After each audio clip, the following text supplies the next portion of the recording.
Welcome to QuickDraw. This is my first session. I will be drawing page 41 of the Raising Dragons graphic novel. This video is not meant to be a tutorial or a how-to video. It's more of just a sped up demonstration of how I draw the sequential artwork for this project and for most of my other work. As you can see, I first start by paneling the page. It's an 11 by 17 inch artboard, which is a pretty standard size for American comics. As you can see in the upper left hand corner, I have some thumbnail sketches that I have drawn previously. I use those to start the layout and the content of each page, and so I use that as a reference the entire time.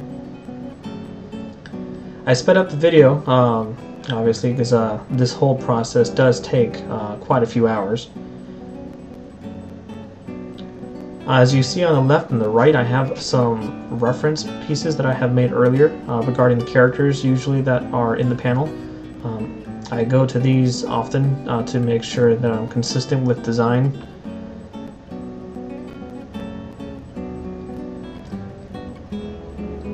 This first panel here is the mighty Clefspeare dragon is in a regeneracy dome, and Merlin has just placed a candlestone which is absorbing the light. The pencils don't quite do it justice, but trust me, in the colored version it will be more evident that the light is being absorbed by the stone at the base of the great dragon.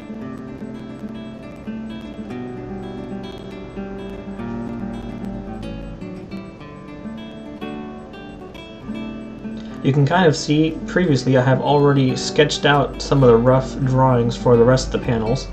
The reason I didn't include it in this video is because the drawings were so light that it didn't really show up.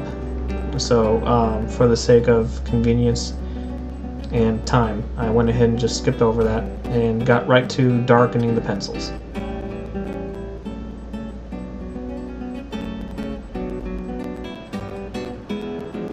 In the comics world, the darker and more crisp the pencil art, the finer it is, and the easier it usually is to ink afterwards. And they like to call those tight pencils.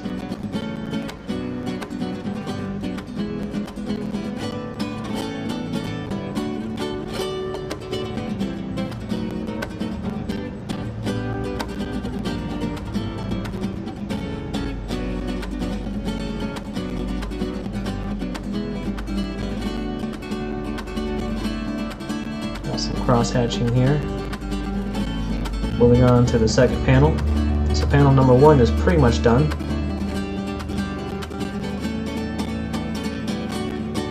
Although it's always nice to have as much detail in this stage of drawing as possible, it doesn't necessarily guarantee that the final product will look exactly as I draw it now.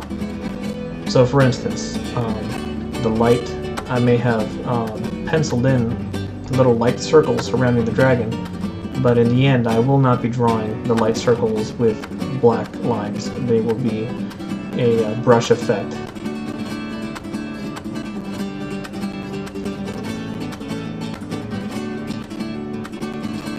There are some artists who can actually do this entire process on the computer using a digital drawing tablet.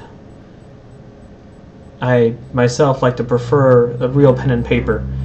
It really helps with perspective and being able to draw the lines accurately, especially curves.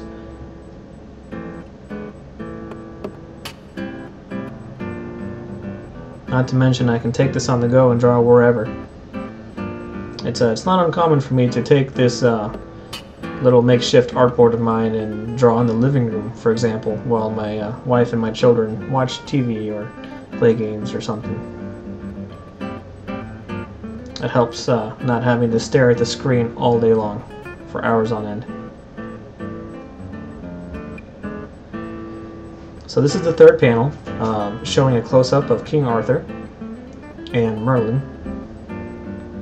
I can tell you right off the bat that Arthur's design is going to change slightly from the final version.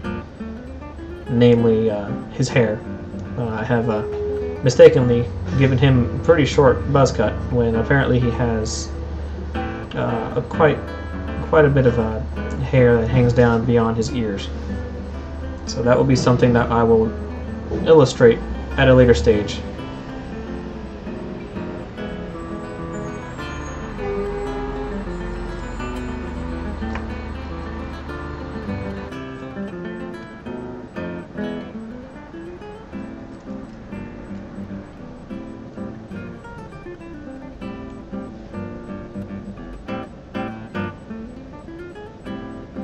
In case anyone is wondering, the pencil that I'm using is a mechanical pencil. I'd prefer the 0.5 size lead versus the 0.7. It is smaller, it is more precise.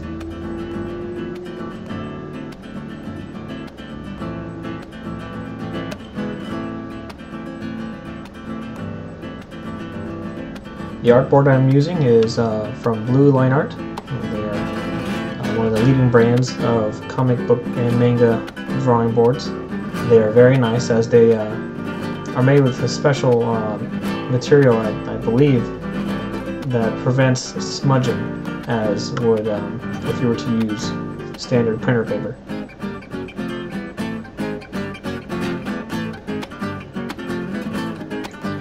To the right on my desk, you see that little, looks like a rock. It's actually my eraser. It's it's one of those clay erasers that you can mold around. They're actually quite effective and kind of fun to play with too. But of course, if you have one of those pink erasers from grade school, those work fine too. They do leave a lot of eraser dust though. So if you get a chance, I do recommend looking into the clay erasers.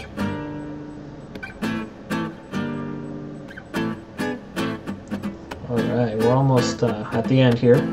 Got 2 more panels to go.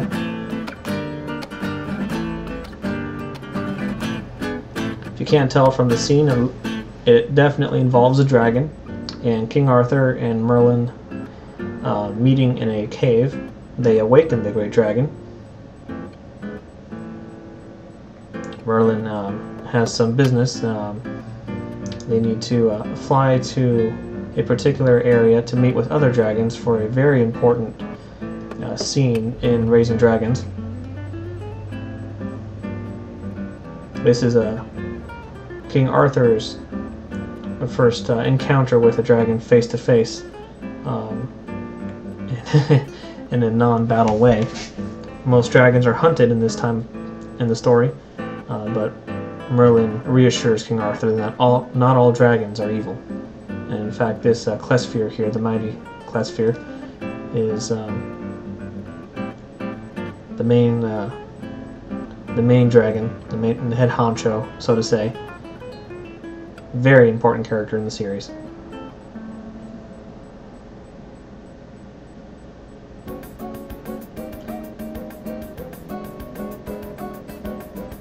This last panel here, Clefspeare is warning the king and Merlin that he senses danger. And I will be adding text bubbles on the computer digitally, indicating that he's telling them to get on his back, they need to fly away ASAP.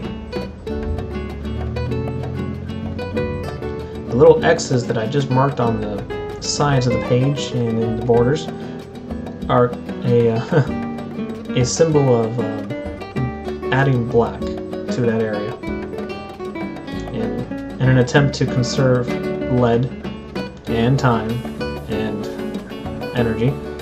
Instead of drawing in black the entire page, a simple X will do, and that way when I ink the page on the computer, all I have to do is select that area and use the paint bucket tool and just fill it in black.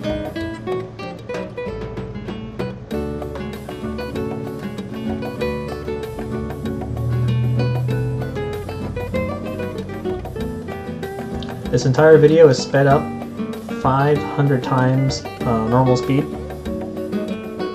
which means that from start to finish here, this video is roughly 11 minutes long, so it easily has taken me over an hour just to pencil this page, and that's not even including the parts that I cut out. Like I mentioned, the really rough sketches in the beginning that were so light that they didn't really display on the camera. So 2 hours. I would say it took me about 2 hours from start to finish to pencil this entire page.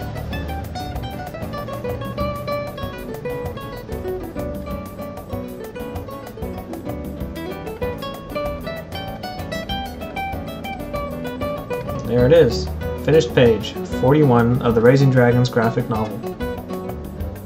And here it is after I've scanned it and touched it up. There's Clefspeare meeting the king and Merlin. Merlin's hiding the candlestone.